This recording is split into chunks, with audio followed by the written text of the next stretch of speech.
Assalamualaikum warahmatullahi wabarakatuh.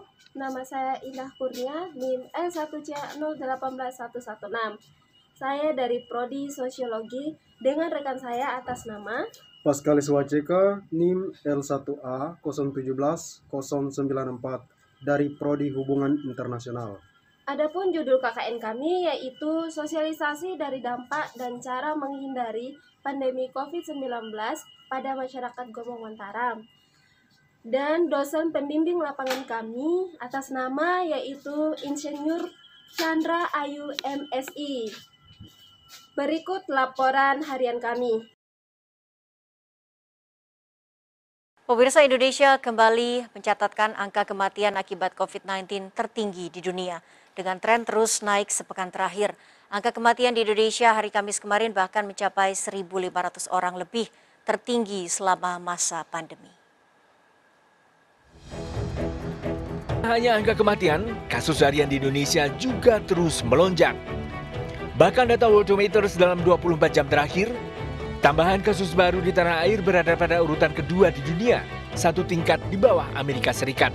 Tambahan kasus baru di Indonesia mencapai 49.071 kasus. Tambahan kasus baru di Indonesia jauh melampaui India yang sempat dilanda tsunami COVID-19 beberapa waktu lalu. Kebijakan relaksasi PPKM di tengah angka kematian dan kasus penularan COVID-19 yang masih tinggi tentu berpotensi membahayakan tenaga kesehatan dan fasilitas kesehatan di tanah air. Jangan sampai kebijakan relaksasi di tengah tingginya penularan kasus COVID-19 dan melonjaknya angka kematian justru berujung pada tenaga kesehatan yang bertumbangan dan fasilitas kesehatan diambang kolaps. Tim Liputan iNews melaporkan. Bagaimana virus corona menyerang tubuh kita? Mungkin itu jadi pertanyaan kita semua. Kita udah tahu gimana virus corona udah menginfeksi 1 juta orang di seluruh dunia sampai saat ini. Tapi yang mungkin belum banyak kita tahu, sebenarnya gimana sih virus ini nyerang tubuh kita? Mengapa infeksi virus ini bisa mematikan? Semua dimulai dari sini. Ketika virus corona masuk ke tubuh kita lewat percikan batuk atau bersin orang yang positif, baik secara langsung atau waktu kita nyentuh benda yang udah terkena percikannya dan gak cuci tangan setelahnya. Kalau udah gitu, si virus masuk lewat saluran pernapasan dan bergerak terus menuju sasaran utamanya, paru-paru. Disinilah virus yang punya 3 bagian utama ini mulai bekerja. Pertama-tama, paku protein corona ini akan nempel di paru-paru dan organ-organ lain yang selnya kaya akan protein ini, protein ACE2. Kalau tubuh kita ibarat rumah dan virus corona itu perampok, ACE2 itu ibarat gagang pintu rumah kita. Begitu udah nempel, perlahan tapi pasti virus ini akan ngedorong masuk ke dalam sel kita. Dan begitu berhasil masuk, barulah aksi sebenarnya dimulai. Di fase ini, tubuh virus corona akan membuka dan sang hacker pun terbebas. Dia akan ngehack inti sel sehat untuk nipu sistem imun tubuh kita biar nggak nyerang virusnya. Dan sekaligus ngebuat inti sel jadi memproduksi cikal bakal virus corona baru. Sel yang udah terinfeksi dan dihack ini selanjutnya akan terprogram untuk bunuh diri dan melepaskan jutaan virus corona yang siap nginfeksi dan ngehack sel-sel sehat lainnya.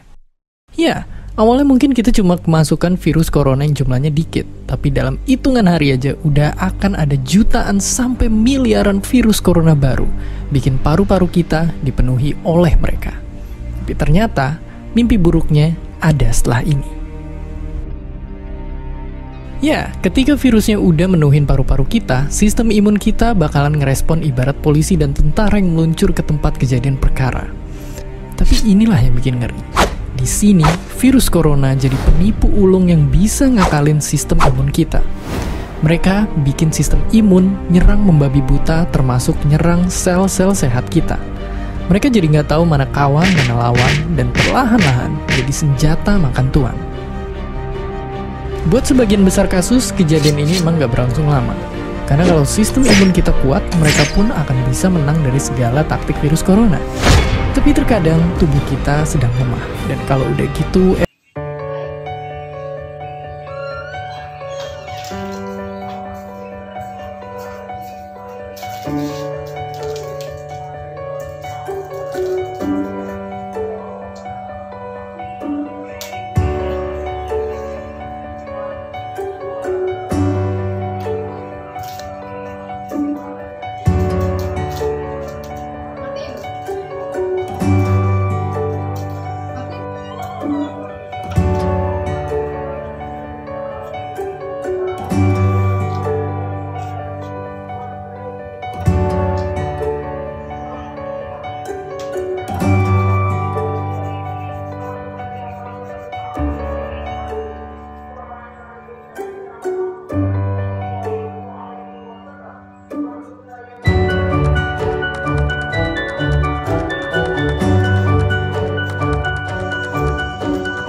Ya, apa Mas? Oh, masker. Oh ya, makasih.